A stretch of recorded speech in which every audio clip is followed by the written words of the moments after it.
Now, all these politicians just want friendly people asking them friendly questions.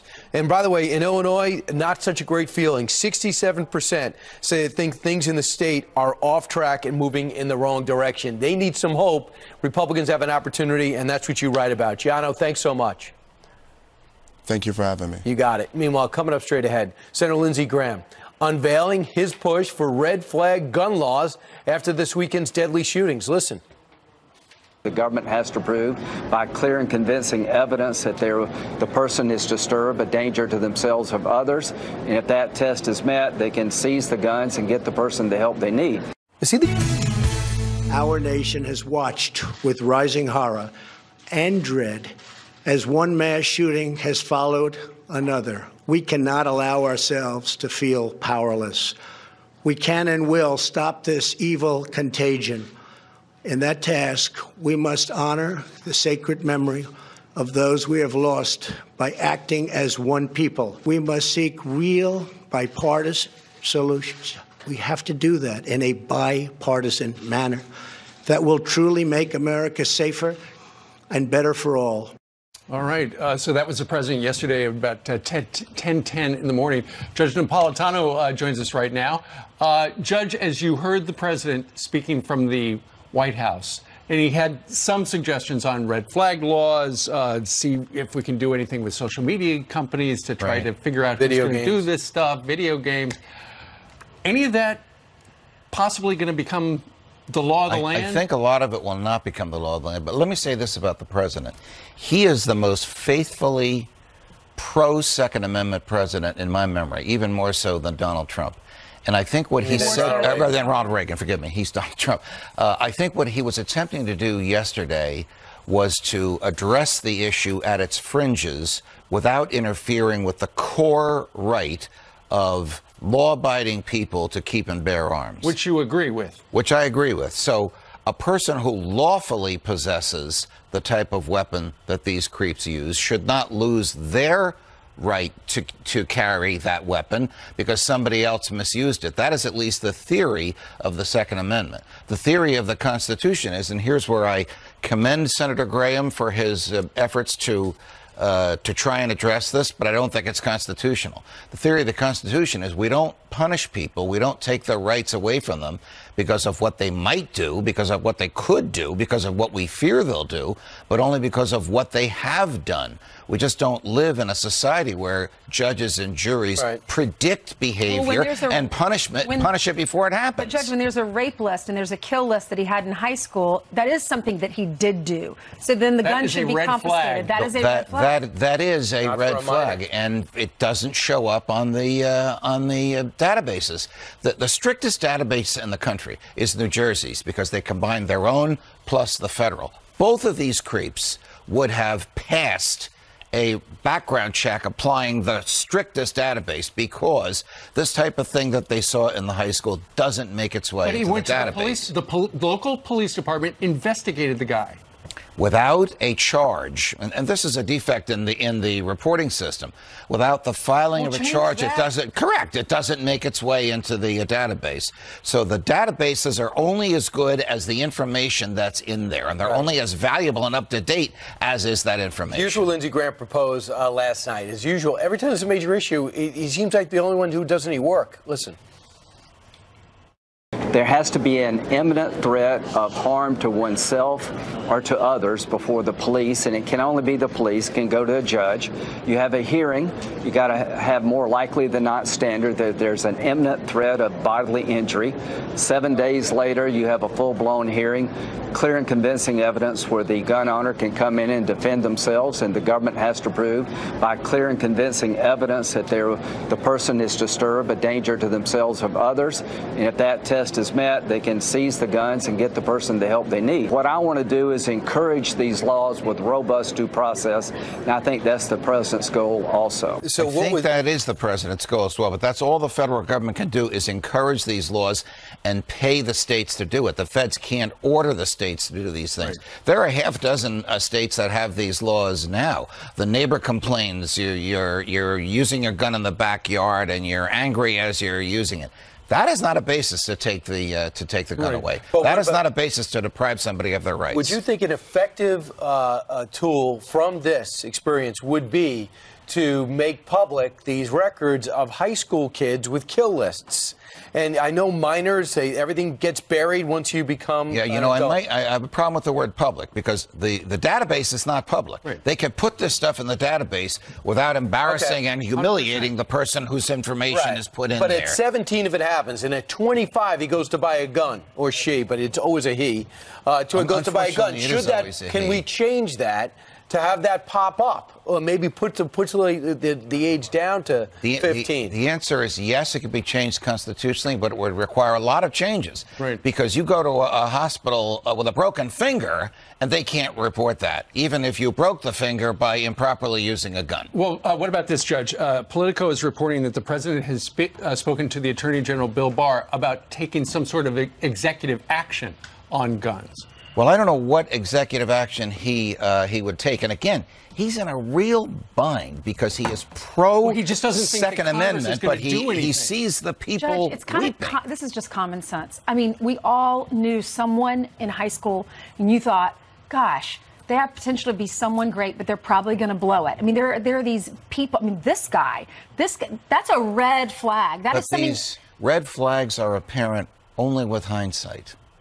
No one would have said this about this guy a week ago. Really? I mean, if my kid had a rape list, if my kid had a rape list, I would get that kid a lot of help, a lot of prayer, and I would not want a gun in that child's hand. That's just common sense. This is an adult. This is not a child. This was a child when he wrote the list. Listen, I'm certainly not defending his behavior. Behavior is reprehensible. But honest, decent, law-abiding people should not lose their rights because some judge thinks they might do something in the future. That's the Soviet Union model, not the American. Body armor? Some legislation when it comes to body armor purchases? Well, anything they can do to deter people from committing a crime is probably a good thing, as long as they don't violate constitutional rights. Should I be able to get my own Iron Man suit in the mail? Probably not. Judge, probably not. This kid, if he wrote a rape list when he was 18, I'm sure there's a lot that he did at 19, 20, and 21 that were red flags too, though. And they weren't reported in the database. Right, but it was 17, right? Yeah. It was high school. Apparently, he was also arrested for a DUI. That was on there, but that would not disqualify him. No.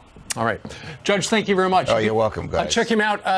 Liberty File is on Fox Nation. If you don't have Fox Nation, go to foxnation.com. It's all about the right to keep and bear arms this week. Especially today. And Fox Nation pops up on your TV. Yes, Smart TV. Thanks to you. Yes. No, not thanks to smart people that work here.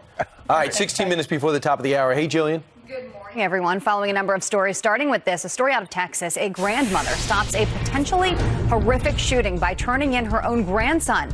The Texas woman convincing William Patrick Williams to get treatment at the hospital after he revealed his plans to shoot up a hotel and commit suicide by cop.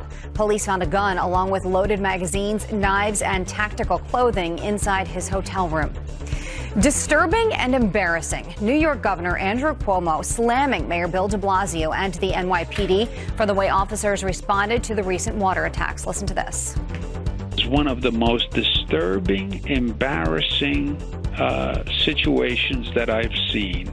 I don't know how we're training police officers, how when you are basically assaulted, and that's an assault, you retreat. Officers were attacked with water at least 4 separate times last month. Mayor de Blasio will join Hannity tomorrow night at 9 o'clock Eastern. You're going to want to watch that. Adventure seekers and conspiracy theorists doubling down in search of aliens. Tourists remain committed to storming Area 51, despite Facebook removing the event page for violating community standards. Over 2 million people have said they would attend the sham September event after it went viral last month. Officials, though, have warned against raiding the classified military base in Las Vegas. Patriotism on full display at one Minnesota home. Take a look at this. Brian Johnson putting up 25 flags in his front yard in Moorhead, each one honoring a veteran who served our country. My father-in-law's flag, my wife's flag. Most of it's family. There's some close friends, neighbors. It takes individuals to do that, and when you put them all together like this, it's very impressive. Brian says he talked to local veterans groups about finding a permanent home for his display. Let's look at your headlines. Send it back to you. Very nice. Looks good. Yeah. Beautiful. Thank you very much. Thanks, Jillian. All right, let's go out on the streets of New York City and find out from Janice Dean. What Hi. kind of a day does it look like today? Well, I will tell you, we have some cloudy skies. We have some rain offshore that we could see later on today. But look at these happy faces that came to see me. What are your names? Jessica. And? Neil. Where are you from? Michigan. And? Ella. Jennifer. From? Florida. Sharon. Diane. From? Santa Fe, Texas. Fantastic. Let's take a look at the New York forecast right now, and I will show you it is 73 right now, 66 in Minneapolis. All right, so we have the potential for showers and thunderstorms not only for parts of the interior Northeast and the Mid-Atlantic, but across the Great Lakes and the upper Midwest, as well as portions of the Northern Plains. Keep that in mind. And there's your forecast today. So hot, hot, hot across the Southern Plains and the Southwest. And what did you come for today, my dear? To see you. To see me, and what else? Shop.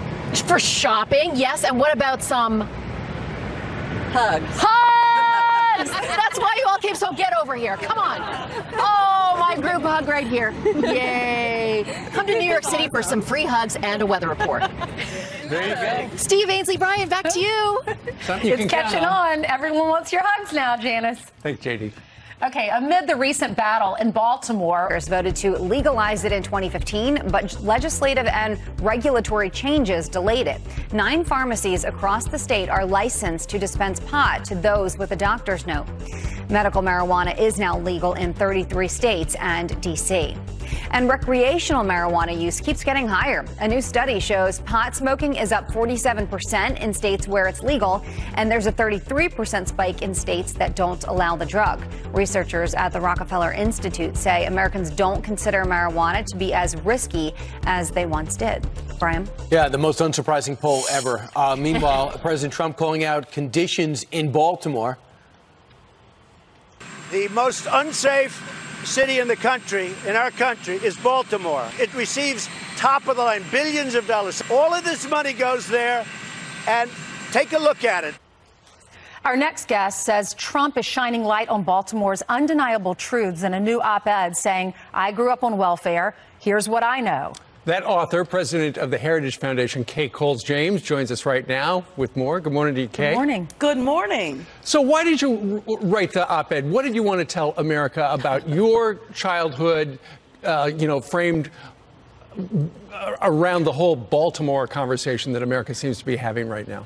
You know, I wrote it because even with the controversy that was going on surrounding, Elijah Cummings and the president, take the light off of that controversy for a moment and look at the people who live in those communities. And I'm just grateful that that we have the opportunity to have this conversation. The people who are living in those deplorable conditions need our help.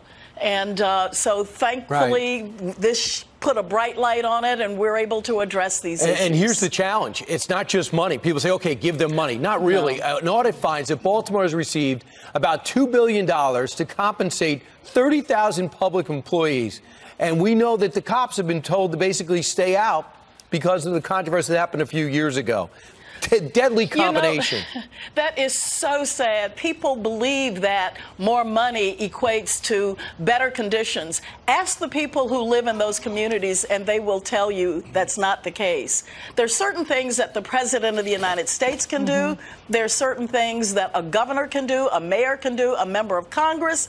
But at the top of the list, and this is my message, I tell people, we've got to have some solutions in case the cavalry doesn't come. What happens if none of that support that we've been yearning for years comes through? So what is it that we can do today? Right. What are the institutions in any civil society that hold it all together? We need to support families. We need to support churches. We need to support community institutions, and then demand of our government, demand of them at the federal, state, and local level that they come in and support those institutions. Okay, I want folks at home to hear your story because it is so powerful. You write in this op-ed, I am not a conservative in spite of the fact that I came out of poverty. I am a conservative because of it. How did you become a conservative? And tell us your story growing up in Richmond on welfare. Well, I did. I grew up in Richmond, Virginia. I came out of a public housing project there, Creighton Court. I will tell you that one of the solutions is family, because when I was 4 years old, my mother's sisters stepped in, surrounded her, helped her raise those children, and I was raised by an incredible aunt and uncle.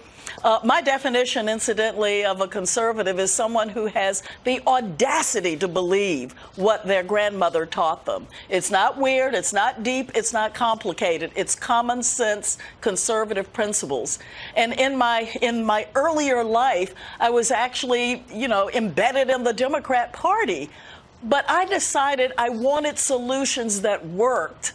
And I was angry enough, I was sad enough, I was determined enough that I wanted to know, what did the data, the research, and the analysis tell us? And we know that entitlement programs, as they are currently configured, are not helping the individuals that they were designed to help. Right. Elijah Cummings has an opportunity to help, and let's see if he'll take it, because he's got the spotlight on a city that needs it, and you know that very well. Yes. Kay, thanks so much. Thank you, Kay. Oh, thank you. Read her op-ed at foxnews.com. The Walmart shooting, as we learn more about the 22 victims. Jonathan Siri is in El Paso this morning with brand new details. Jonathan? Good morning, Ainsley, Steve, and Brian. A light rain has just moved across this makeshift memorial overlooking the crime scene. As authorities investigate this as a possible hate crime, they're trying to determine a motive. City officials believe the gunman targeted El Paso because it is a border town that prides itself on its bicultural population. But the location the gunman struck in this town may have been random. Took about 10 to 11 hours traveling from Allen, Texas to El Paso. As soon as he got here, he was lost in the neighborhood. After that, he found his way to the Walmart because we understand he was hungry. Carpenter Greg Zanis, who honors victims of mass shootings with handmade memorials, delivered wooden crosses to a public place overlooking the crime scene. It has become a place for prayer and hope. If you look around, there's so many people that have come down and support us from so many different places. I've just talked to a few of them that come from everywhere, and regardless of color, they are here and they're supporting us, so it's not about a race thing for me. 2 victims with serious injuries died in the hospital, which increases the death toll to 22.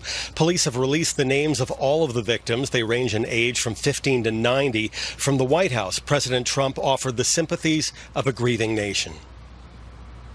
Our hearts are shattered for every family whose parents, children, husbands, and wives were ripped from their arms and their lives. America weeps for the fallen. We are a loving nation, and our children are entitled to grow up in a just, peaceful, and loving society. Organizers say 1,500 people attended a memorial vigil for the youngest victim, Javier Rodriguez, who would have started his sophomore year in high school this fall. Friends say he was a good student and enjoyed soccer. Steve, Ainsley, and Brian, authorities say that in addition to the people who lost their lives, 27 people were injured. 15 of them remain hospitalized, with 2 in critical condition. Back to you. That's right. All right. Jonathan, just a point of clarification. I know the police chief came out and talked a little bit about how he wound up at Walmart. He may have been hungry and went in, and it sounds like he was casing the joint. It sounds like he was lost in the neighborhood. Do we know what his destination was initially? If authorities know that, they haven't revealed it yet. Now, city officials believe that he wanted to conduct some sort of attack in El Paso because of its proximity to the Mexican border, for the demographics of its population, but that perhaps he had not picked out the target until he arrived in town. But police say he apparently got lost before going to that Walmart, apparently to pick up some food, and then it's speculation whether he just saw what he thought was a good target at that shopping center. All right. And he is cooperating with the police. He is from the get-go, and he continues to talk with investigators. They say much of the evidence that they've obtained against him is through their conversations with him. And the president will be visiting. Jonathan, thanks so much. The president's going to be going over there. Some Democrats said he shouldn't. Beto O'Rourke wish he wouldn't. But the president said, I'm going anyway. And I'm going to go Wednesday. And he probably looks like he's going to they'll announce it formally shortly, maybe with Kellyanne Conway in 30 minutes, that he's going to go right over to Dayton right after that. So the president's trying to say he's frustrated, according to Politico. He says he's not convinced Congress will do anything. So he and William Barr are looking at executive action they could take. Yeah, he talked to the mayor of El Paso, and the mayor said, the president called me. He was very gracious. He offered support. He said, I'm going to welcome the president. It's my formal duty, and together we will rise out of this tragedy, despite the fact that Congresswoman Veronica Escobar, who represents that district, and then Tim Ryan in Ohio doesn't want the president in Dayton. Beto O'Rourke doesn't want the president in El Paso. Right. Well, you listen to a number of Democrats, and they blame this president for these shootings over the weekend.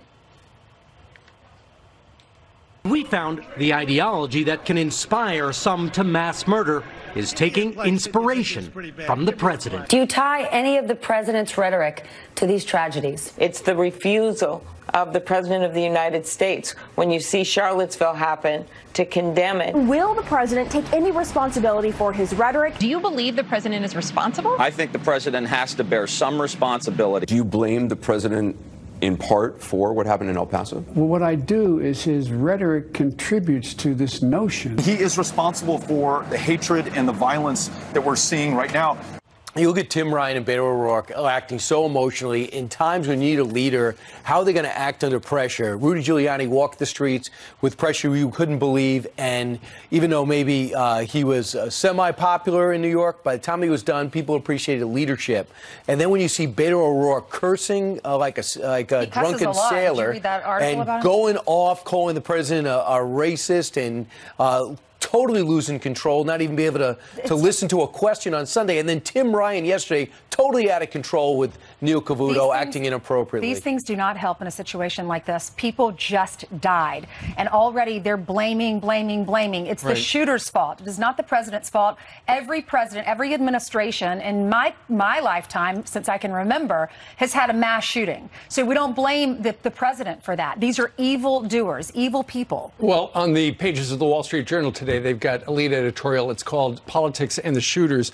And it starts by saying they hope that nobody blames Elizabeth Warren for what happened, because Heavy.com says the Dayton shooter tweeted he'd vote for her in November. He said, vote blue for God's sake. And it goes on to say, the media and Democratic politicians have drawn a straight line between the El Paso shooter's anti-immigrant manifesto and Donald Trump and the Republican Party. After so many recent mass shootings, it is disheartening to see how quickly the issue of these two highly disturbed shooters was overwhelmed by the urge to assign political causation. The answer to how he or the El Paso shooter found their way from fantasy to murder won't be found in pointless spitting matches between the left and the right over whose politics bears the blame. Exactly. Can we just bury the dead and then focus on fixing the problem instead of blaming everyone? What the president has during his 2.5 years is a major problem at the border, which was not his doing, unless you want to blame President Obama for the unaccompanied minors that streamed through here in 2014. When you have over 110,000 people coming a month, over 1 million last year, and then well over 1 million this year, if you use the term as an invasion, that's not anti-Hispanic. It's a fact. If the Russians were coming through Alaska, through Canada, the president would be using the same language. But it's the fact that's happening at the border. If you talk to people who are apolitical at the border, people want to look at the words infested, or and look at what the president's saying. And then they say, well, look at how could he use this rhetoric when it turns out Elijah Cummings is using the same exact rhetoric 10 years before the president was even hosting The Apprentice. Well, there was plenty of rhetoric outside of Mitch McConnell, the Senate Majority Leader's house last night in Louisville. A lot of it was captured on Facebook Live. There's a 2-hour video floating around. You know, this is what Mr. and Mrs. McConnell were listening to through the windows last night. This he's about to get some rest. Not if the children that you're kidnapping can't get any rest. Not if families who are getting murdered can't get any He's in there nursing his little broken arm. He should have broke his little raggedy ring neck. If we can't get no rest because of you, you won't get no rest because of us. Okay, I don't know why those folks were not arrested. I get that it's public property. They're probably standing on the street. Yep. But you can't just stand in front of someone's front yard and yell like that when everyone's trying to go to sleep in the neighborhood. Well, the Louisville police said the group was peaceful, but apparently they weren't. Well, that's what the Louisville police said to the reporters. No, absolutely. It's certainly noisy. Apparently they were unaware of the threats on Facebook Live because one woman can be heard talking about stabbing McConnell in his heart. There's also, his nickname is Turtle. There also is some chanting about murder, turtle, over and over and over. The cops said it was peaceful. Right. You wonder why people don't want to get into politics. Well, Mitch McConnell, in a statement, did what was released, even though he's healing from a fractured shoulder, I think. He's asked Lindsey Graham, he's asked Lamar Alexander and Roger Wicker to get involved and try to come up with some way to address these issues. Nancy Pelosi says, I'm thinking about bringing the House back to handle some of these mass shootings and gun violence. So that's what we're looking at. Meanwhile, last week, one of the big stories when it comes to law enforcement, and you can't say enough about the law enforcement, the way they act in Dayton and El Paso, especially in Dayton to neutralize that killer before he killed more. 30 seconds, right. But when you see the way our NYPD was humiliated by being hit with buckets of water and kept walking, 5 separate incidents, not only were you ticked off, but so was the governor of New York. He blames Mayor de Blasio and the New York City Police Department for, once these guys got splashed with water, not doing anything, just quietly walking to their car. Here's the governor yesterday on the radio, WAMC. The video of the cops getting doused with water and walking away was one of the most disturbing, embarrassing situations that I've seen. I don't blame those officers. I look to the training and the policies of the police department that would have instructed them to react that way. I don't know how we're training police officers, how when you are basically assaulted, and that's an assault, you retreat.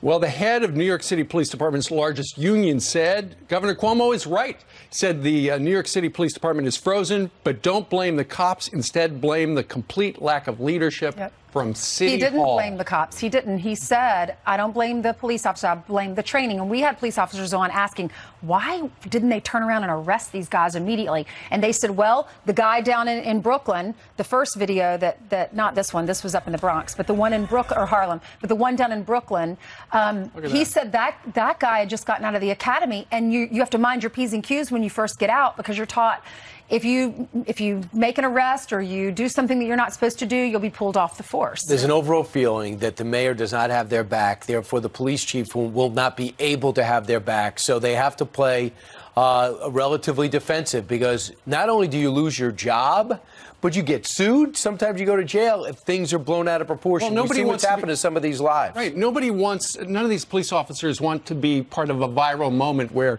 somebody's got a camera, they splash them with water, and then the cop turns around and arrests them, and they go, you're going to arrest me for just water? Plus, really? that one guy up in Harlem was by himself, it looked like. Maybe he did call for backup, but until the backup gets there, maybe he didn't feel like he was safe enough to man all of those people by himself. Well, Mayor de Blasio's got a lot of explaining to do, and I do believe he's going to be on with Sean Hannity tomorrow night. I hope he's ready. Should be great. I hope he's ready. Night. No kidding. How's he doing in the polls running for office? He is surging 1%. So he's at 1%? He's surging. Wow. Okay. This could be the end of him, because if he doesn't qualify for September, the debates, how can he continue? Good. Then he'll just devote full time to New York City. That's terrific. Right. In fact, we were told to whisper. He doesn't get up till 10. He doesn't want us to make too much noise. Then he goes and works out for 90 minutes in a separate borough from where his office is, and then goes and sleeps on the couch with the paper over his head and the door open. Sounds like a great job. It's fantastic. And uses government money to move his daughter out of Brooklyn into the mansion. Story. Yeah. All right, 7:13 now in New York City. Jillian, a busy morning. Yes, it is. Good morning. And a story out of Ohio now, because today The governor there, Mike DeWine, is expected to unveil new gun and mental health measures after 9 people were shot and killed in Dayton. The Republican has been talking to Senate leaders about passing red flag laws. They would remove guns under court order from a person found to be dangerous. The Dayton shooter fired off at least 41 rounds with his AR-15 rifle in just 30 seconds before being shot and killed by police. New charges for R. Kelly, this time in Minnesota. The singer is accused of soliciting an underage girl 18 years ago. But Kelly's attorney is fighting back. Steve Greenberg tweeting, quote, "Give me a break. This is beyond absurd." The singer faces multiple federal and state sex crime charges in Chicago, Illinois, and New York. That's where he is currently in custody awaiting trial. A bipartisan group of taxpayers are going after California for targeting the president's taxes. Judicial Watch leading a lawsuit over what's called an unconstitutional attempt to keep President Trump off the state ballot. The new law forces candidates to release 5 years of tax returns to be listed on the ballot. Former California Governor Jerry Brown vetoed a similar measure in 2017. NFL star J.J. Watt makes a kid's day, but then breaks his bike. Look at this. Yeah, that's perfect. Okay? Yeah, that's perfect. Okay? It was pretty awesome until I broke the bike. The bike that I was using was not equipped for a 290-pound man. The defensive end for the Texans taking part in a Green Bay Packers tradition during a joint practice. Watt bought the boy a new bike. I mean, you'd have to imagine that would happen, right? You just need to fix the seat. I think he overreacted. I don't think it's not like he broke it. Well, you never know. Like it popped all the way back. Maybe it wouldn't. An adjustment. Loose after the that. kid got a new bike, so there. Jackpot. All right, Jillian, thank you. 15 minutes now after the hour. Coming up, Kellyanne Conway's going to be here live. And then John Bolton. What, man, does he have a lot on his plate? So to radicalize disturbed minds and perform demented acts. We must shine light on the dark recesses of the internet and stop mass murders before they start. President Trump pointing out the problems with the internet after those deadly shootings in El Paso and in Dayton, Ohio. The website 8chan, which is currently offline in the United States, has been host to multiple extremist message from other attackers as well. So should the site be shut down for good, as many critics claim? Here to weigh in is cybersecurity expert and former CIA analyst, Dr. Eric Cole. Good morning, Dr. Cole. Good morning. Tell the folks at home what 8chan is and what happens on that site. 8chan, if you take the 8 and turn it sideways, it's the infinity symbol. So it actually goes by infinity chain. So it's essentially a chain of infinite information. And the website was set up to allow people to anonymously post information on any topic that they choose. It started out as a free speech site, but now it's become this repository of all sorts of hate. If the internet providers take it down here in the United States, it's just going to come back as something else, isn't it? Exactly. Logically, it makes sense to shut it down. And I agree that these companies are saying we're not going to host it. But the problem is this content isn't going to go away. It's going to be out there. And my guess is in the next 24 to 48 hours, 8chan's going to be back up again in Russia or on the dark web, which just makes it much harder for law enforcement to take action and prosecute. Even the founder said he's telling the owners that they should do the world a favor and shut it off, which it has been now in the U.S. as of Monday. As a CIA analyst, would you go on these sites and would it give you information about people and then you would go make an arrest and prevent something like this from happening? Absolutely. The bad part is that these people are putting all this content out on the internet. The good news is we can actually use it to our advantage. We can do a better job of writing correlation tools that analyze all of this data and almost get to the point where we can predict who's most likely to commit these crimes and take proactive action against them. Right. Final question for you, Doctor. Yesterday, the president from the White House ordered the Department of Justice and social media companies to develop tools to detect mass shooters before they strike. Is that possible?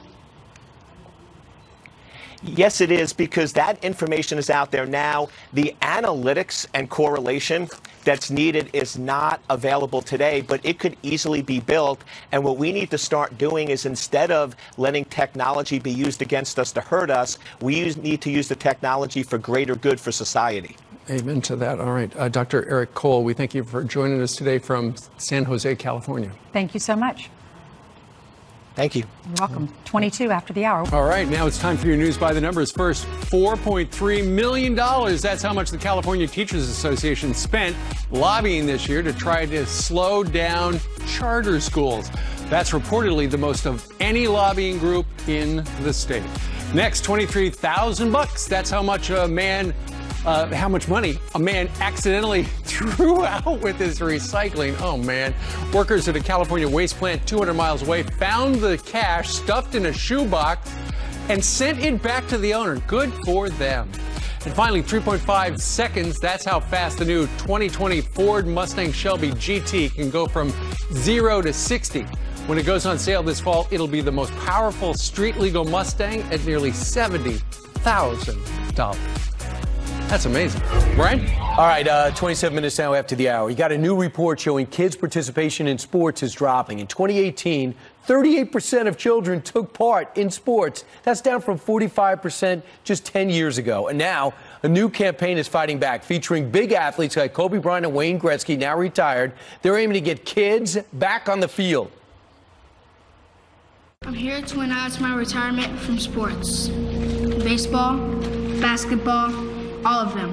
I feel like it's time. The pressure that it takes to play at my age is just too much. I said I'd play this game as long as I was having fun.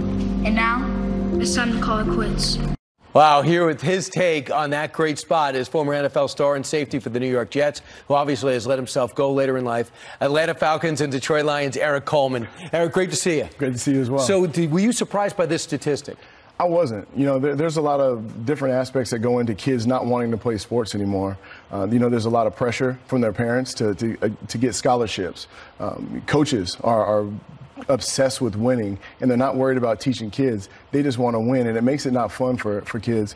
And then you have the safety aspect. Parents are scared, I know with football, to have their kids playing the game of football. A couple of things are going on. Number one, it costs more money than it used to, right, because you're traveling. Number two is I think that if it costs more money and you have kids playing, it seems like the better kids are getting all the attention. So the so-called good player is basically told by ninth grade, you know, we're not really, you don't get as much attention, you don't get the better coaching, you don't get in the better leagues. So they say, why bother? Exactly, and I understand that. And as a kid, you know, growing up myself, it was all about having fun, learning the values that come with playing sports. Because there's so many things that apply to the real world when you talk about how to work with others, teamwork, accountability, hard work. You know, there are some great things that translate to life that these kids are missing out on. And also there's how do you handle adversity, right? Exactly. The coach doesn't think I'm that good. I don't put him in the right position. I don't get enough play time. I didn't make that team. People think that's a disaster. No, that's an important life lesson. Here's what Kobe Bryant said about this whole thing. The most important thing for parents is establishing an element of fun and imagination. I think that's really key. At an early age, it's important for kids to have freedom and have flexibility to create and to imagine, and for the game to be fun while teaching fundamentals of the sport. I think it's hard to find that blend, but it's extremely important. You know what he's saying? Yeah, I understand it. That's what the game is about, is you're supposed to be having fun.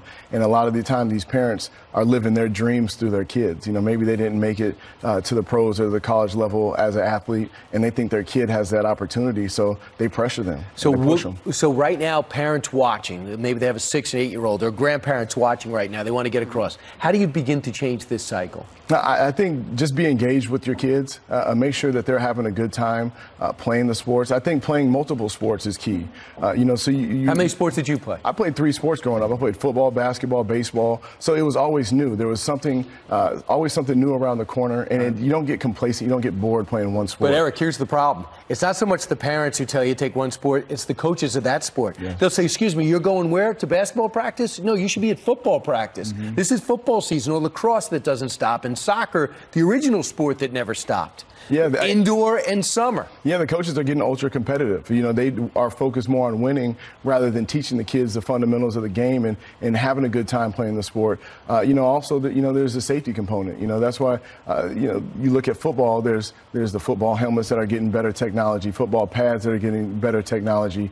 You have groups like Atavist Football who are teaching coaches the proper shoulder-led tackling techniques to keep kids healthy as well. So there's a lot of different aspects of why they're not playing sports. Hopefully they can get that thing fixed up. And the last thing is there's options indoors, right? You got your iPhone, you have video games, and people say, you know, I'm being entertained by myself, interacting with some stranger, maybe in Japan, playing some type of video game. Why do I go outside and kick a ball around?